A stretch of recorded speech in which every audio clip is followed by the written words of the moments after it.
Well, first, I want to thank you.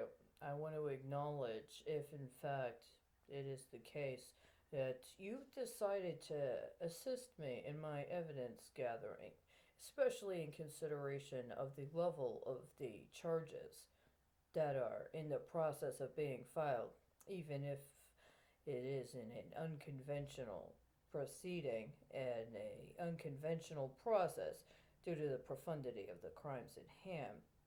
One of my allegations was that in September of 2019, when I attempted to file for the first time with the federal district court here in Dallas, that there had been an automated message that had the intention of sending me a notice through the electronic filing system that was procedurally incorrect but was coded to be a targeted assassination, that they meant to kill me with an email.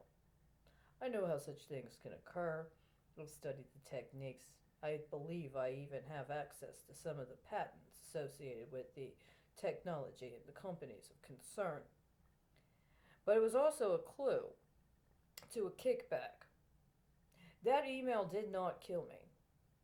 I am not available for such experiences. But what it can do is it can kill somebody else through me. And to this time, this is something I've known and has been a part of my allegations of how I have been electronically assaulted and have been used in moments of weaponization without my consent and outside of an appropriate chain of command.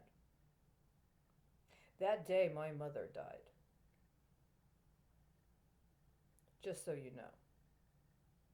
The email was predeterminately coded to be sent at 4:03 p.m. Dallas time, which was 2:03 p.m. in California, and that was the location of the kickback.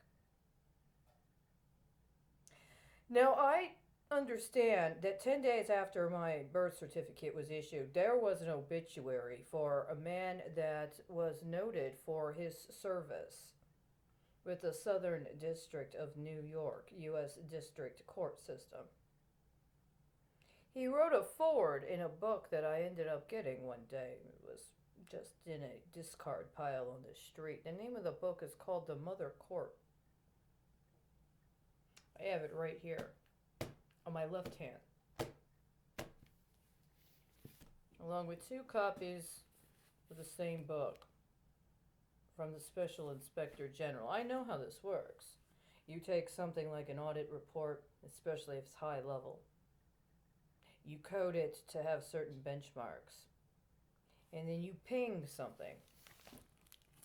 And then you have it post in an account that's affiliated via derivative to a reference in one of those audits, one of those reports.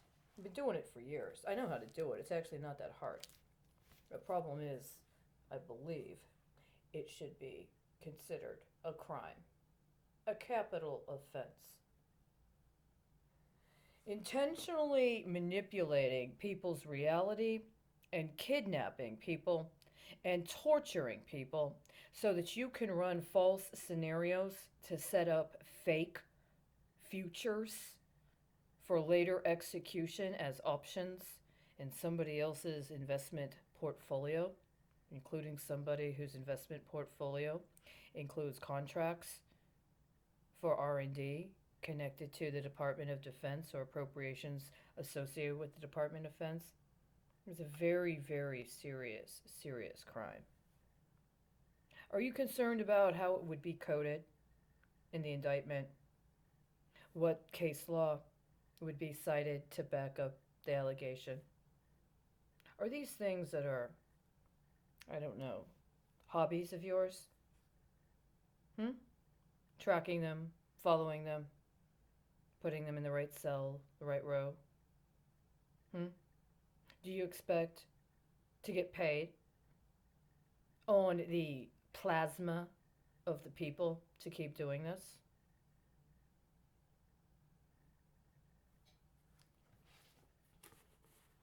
3:04 a.m. My office had been recently and only partially vacated, with the desk drawers and cabinets still filled with pamphlets and materials from my predecessor.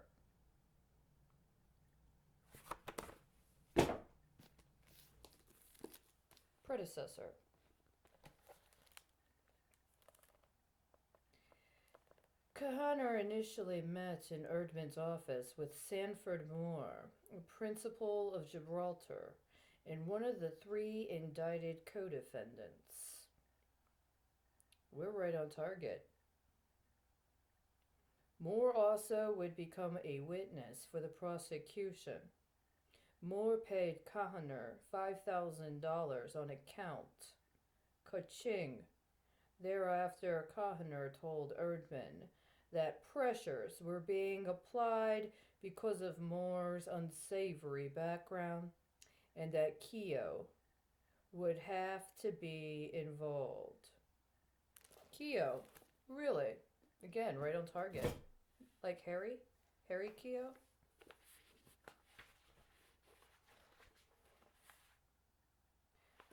I got an email from him on the night before our auditors were scheduled to interview the lawyer at Treasury responsible for handling the insurance company you intended to post to. I already know, because you've refused to indict the motherfucker who tried to sign me up to be his cannabis entrepreneur. It's 3:05 a.m. I hope you all have a very exciting day today and in the next 72 hours.